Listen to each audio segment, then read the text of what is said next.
G'day YouTubers and welcome to another video. In this video I'm going to circumnavigate Moreton, stopping at some of the close-in fishing spots. I'm certainly not going to cover them all because there's just so many of them, but I'm going to cover a few of them on the way up on the east coast. I'll go around to the top and I'll spend the night somewhere in the northwest corner of Moreton. Just depending on the weather, what I do about that, I may even stay up in the north end. I'll just see what happens with the weather. 4:30, getting away from the ramp. Happy enough of that. Once it gets a bit lighter, I can put on the speed.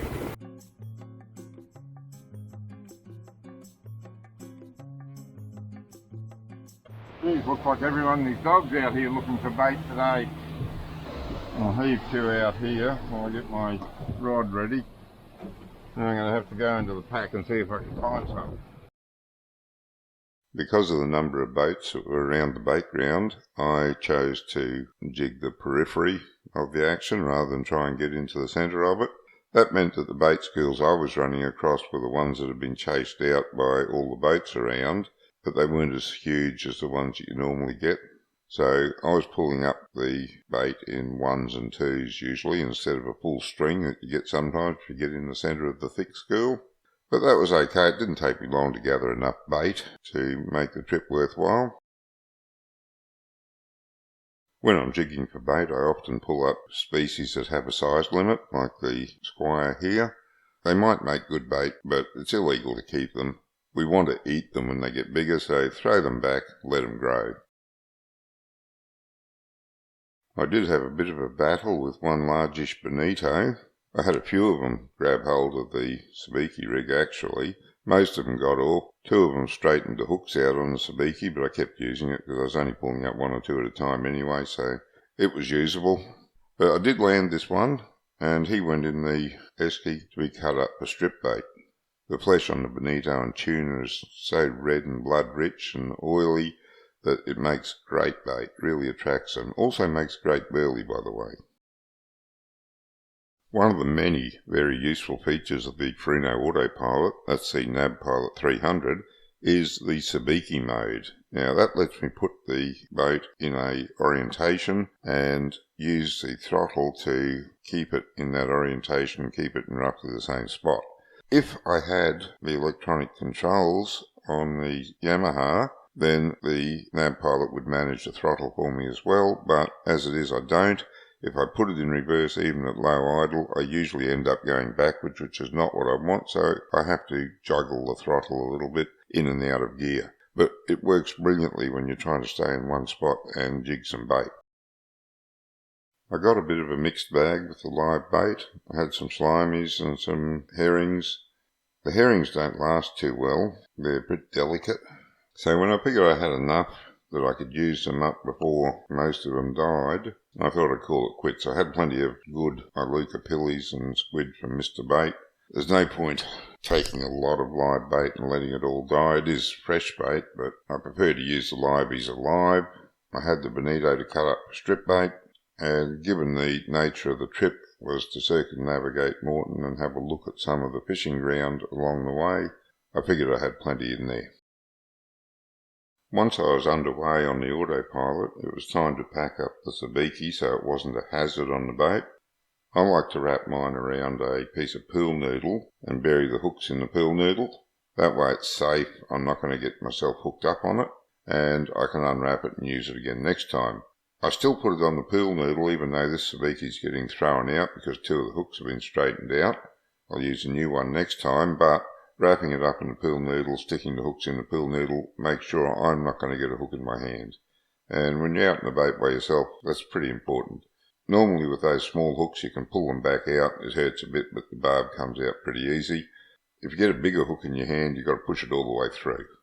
Best to be safe and not have it happen at all.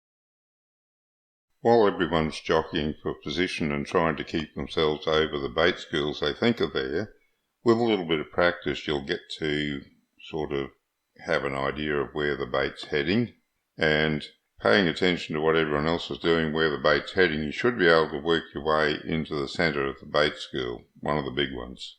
Just take it easy, don't go pushing your way in, but just work your way in as the baits swirl around, and you'll get onto the big school, you'll be able to pull up a string of them, you'll have your bait in no time. I'm just going to give a short explanation of this next section, and if there's anything left of it, I'll let it play through. If you look at the 3D view coming up, it appears as though there's structure down there. But if you look in the 2D view, you'll see there's a solid white line indicating the ocean floor, and that's pretty level under the show of fish. So what's happened here is the fish have been so densely packed that the 3D view has interpreted that as structure and part of the bottom, but in fact it's not. The white line gives it away. That is the solid floor of the ocean, and above that is fish. It's taken me a little while to come to grips with all this new stuff in the Prologue, but I do know the 2D view, and I understand that, and I'm putting my confidence in that to interpret the 3D view. You'll also notice that there's some bigger fish in there according to the AccuFish. I think they're going to be bonito because I caught one fair-sized bonito. I had 2 hooks straightened out on my sabiki rig, and I had the drag pulled and quite a few fish got away. So I think they're all probably bonito, and those larger fish you can see down there are probably also bonito. But once we've got enough live bait on board, the thing to do is to head out and find somewhere to use it. If you haven't got enough live bait and it's not hanging around the normal bait ground, do keep your eye on your sounder as you're travelling along, because every now and then you're going to run over a little school of bait, usually on the bottom but sometimes up in the water column, and you can pick up some there if need be. I just dropped a line down to see if I could pick something up here just to see what it was, and I'll show you what I got. I think I got a bait piece.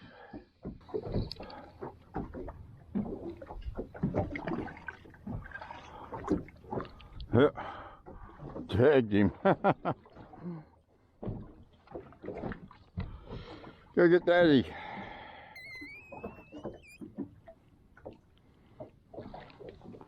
There you go. I've given out a mark for this ridge here. It runs more or less north-south, and I've given the mark out in a previous video on fishing offshore on Moreton. You can pick it up here from the GPS coordinates, and you can see there's a little bit of fish hanging around it. They're not enormous, but there could be some bigger ones around, so I had a drift over it, and I did pull up something that put up quite a bit of fight. Not what I wanted to catch, but I did enjoy the battle.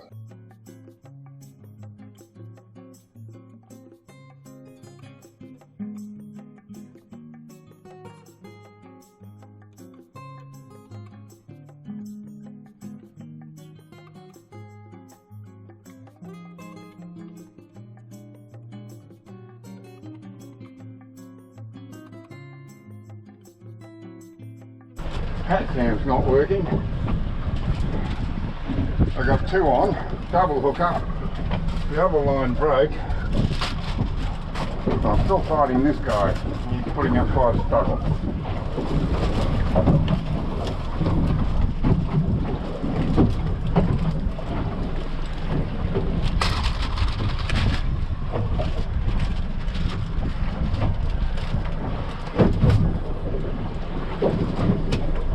And of course I haven't got my net ready again. I hope I don't pay for that.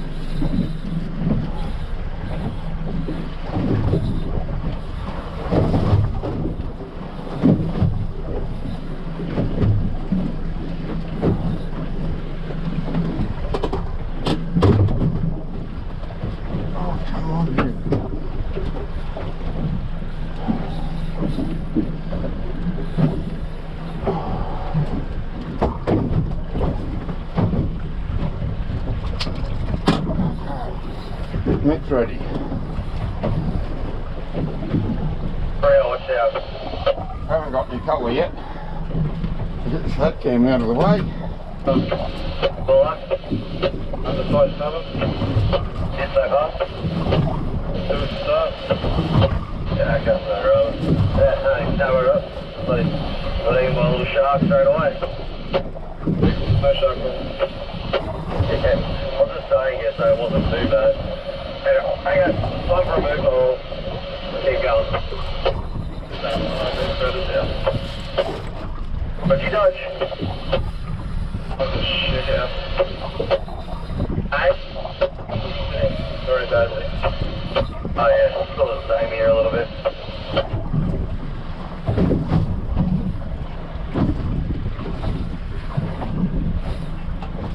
Oh, come on. Probably should have bought the other one because it was on a heavier line. I don't know why it broke. Weak section in the braid, I guess. I might have to replace that braid, it's a few years old.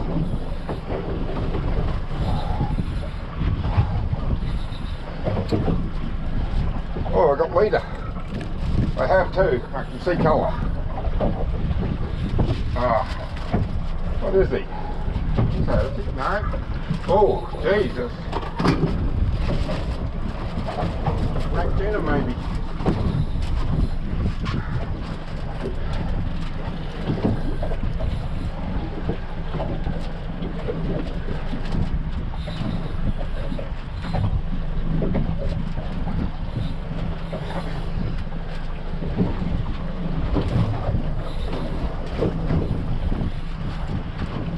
Yeah, that's what it is, Mac tuna.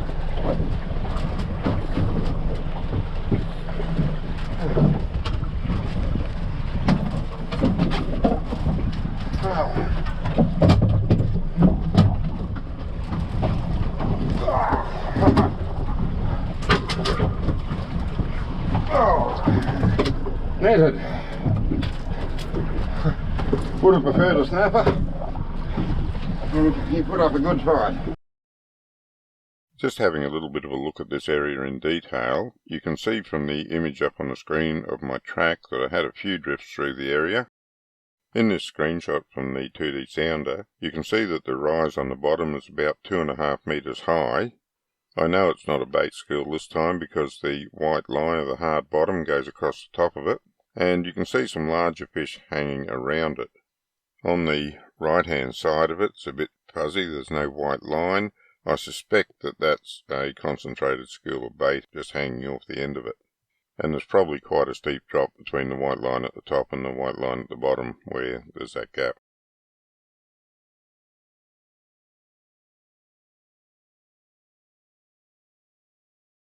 In the 3D view of the bottom here, you can see that ridge line running along in red, and the dark blue is the deeper area. So from the red to the dark blue is about 6 or 7 metres. That's plenty of drop to attract bait and fish around it. Now some of the drops I fish are less than a metre. You just see this ridge line running along and on your sonar, and it might only be half a metre, but there'll be fish hanging around that edge. You've just got to find these areas. And that's the Mac tuna that I pulled up. He was 72 centimetres and 4.7 kilos. I don't like tuna much at any time, and Mac tuna's the sort of bottom rung of tuna, but they do make good bait, so I don't mind catching them, and they are a lot of fun on light gear. I hauled him on a 20 pound setup with 5 pounder drag, so with that he put up quite a fight. Now had I had him on an 80 pound line I could have just scull dragged him in, but that's not much fun. Now here's another little bump just on the sea floor. It only rises up less than a metre, yet there's a school of fish hanging around it. The rest of the video is about spots like this that I've come across. I'll just take a screenshot and talk about them a little bit. If you're not interested, you can skip through to the end, but if you want to see some of the spots that I came across on this trip, stay with me and we'll go through them. This next screenshot is more the same sort of bottom. You can see that ridgeline just running almost north-south, just a few degrees to the west of north-south, and that's consistent on all the reefs that I've come across that are east of Moreton. I've mentioned it in previous videos. All of these reef lines are a bit patchy. you won't have the reef run the entire distance along the coast of Moreton, but if you follow the line at a particular depth, once you find it, you're most likely to come across patches of reef all the way up.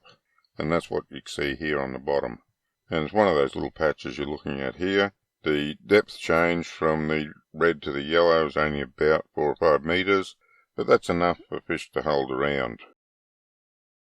On the GPS screen here you can see a group of marks that I've given out in a previous video, and now that I've got the 3D, I'm just having a loop around those marks to show you what the structure's like. Again, you see that ridge line running sort of north-south, a bit more to the west this time. It's not exactly north-south, but each little segment of it varies a bit. But you can see what I'm saying. At around the 55 to 60 metre mark, there's a line of reef runs up the east coast of Moreton. Plenty of other lines, but this is the one I'm following at the moment. If you look in the 2D screen, you find that little hump that's on the bottom. The drop's only about a metre or shade less.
And this is another screenshot just taken on the way past.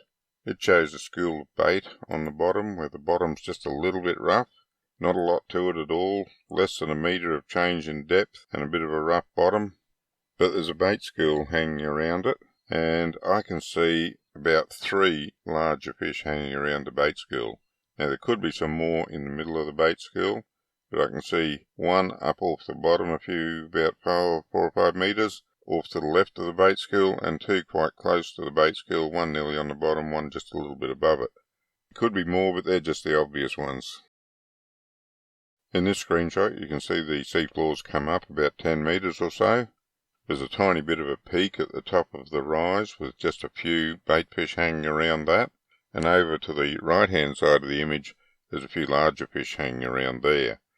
Just the sort of thing you've got to keep your eye out for when you're going along, and you're not going to do that at any great speed. You need to slow down a bit to see these. You'll notice in the display on the left hand side of the screen I'm only doing about 5 knots here. If I'm really searching for fish I'll be down around 2 knots. But where you want to see the fish you have to slow down. If you're flying along at 20 knots you're going to need a really good sounder setup to see structure, let alone fish. I've got a good sounder. I put a lot of effort into positioning my transducer and getting the water flow over that just right. I'm getting a pretty good picture of structure at 20 knots, but that's not common, at least not from what I've seen of a lot of baits out there. Apart from having the transducer positioned right and putting the effort into getting that right, I put a lot of it down to the Farino sounder. They are pretty much the best sounders I've ever used for this sort of work. A bit on the expensive side, but the way I look at it is if you're going to spend a lot of money on a boat, a lot of boats are 100,000, 150,000 these days, the least you can do is put a decent sounder on it. I've just got a little short section of video here drifting across one of these ridge lines. As you can see the depth is about 72 metres right at the top of the ridge line. And as we come along and drop off the edge, it drops down quite rapidly to 78 metres. That's a drop of 6 metres, and that's a really good shelf for fish to hang around. You can see it show up in the 2D sounder. And if you look in the 2D sounder, you'll see there's some bait fish hanging around that drop off there, really close to the bottom. But you can see them there above the white line of the hard bottom.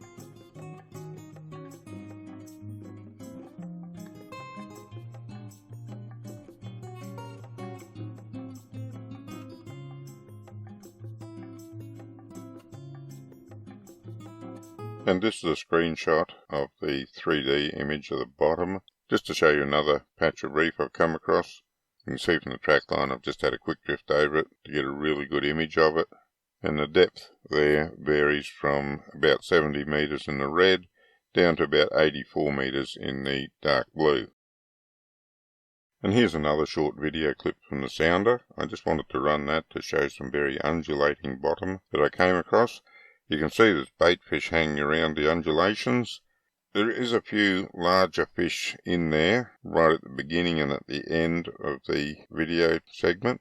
Not a lot though. If you want to fish it, you'd want to try and target those areas where the larger fish are showing, or at least I would. If I couldn't spot lock on it, I'd throw the drift chute out and try to drift over it and hope I got lucky enough to come close to them, or find some others that I hadn't seen on the sounder. This video and the one after it run for a couple of minutes, 2 or 3 minutes I think. I'm just going to let them play through, because if you look at the bottom and you know how to read your sounder, you'll see that the bottom line under the white line, which is the ocean floor, the brownish line under that gets thicker and thinner. Where it's thinner, it's likely to be a sandy bottom. Where it's thicker, it's likely to be a rocky bottom. So this is a mixture of sand and rocky reef, I would guess. And that is pretty much a guaranteed fish attractant. So well worth having a scout around this area to see if you can turn up some fish if you're in the general vicinity. Just bear with the video for a few minutes and I hope it helps you understand what you're looking at on your sonar.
And here's yet another shot of coming off a ridge line where the bottom drops away about 10 metres.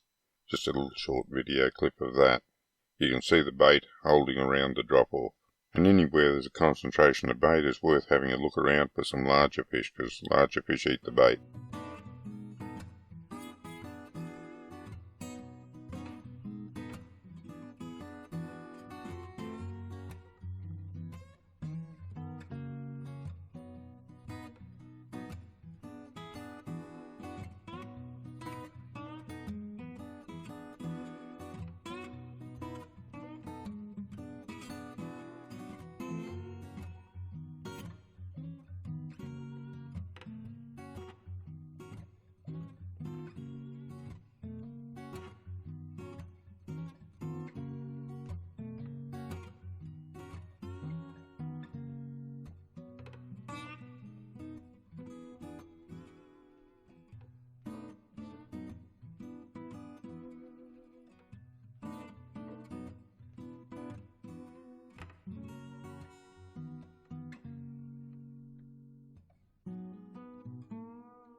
Well, this video's gone on far long enough, and I'm only about a third of the way around the island. I'll pick it up in the next video next week and try and finish it. I didn't do much on the western side of the island, although I did have a really special event, which if it hadn't happened to me, I honestly would have had trouble believing that this could be caught in the bay. I'll tell you all about that in the next video, I hope. I think I'll get to it in the next video. If not, it'll be a short video, probably midweek after that, just to cover that one little event. Until then, good fishing.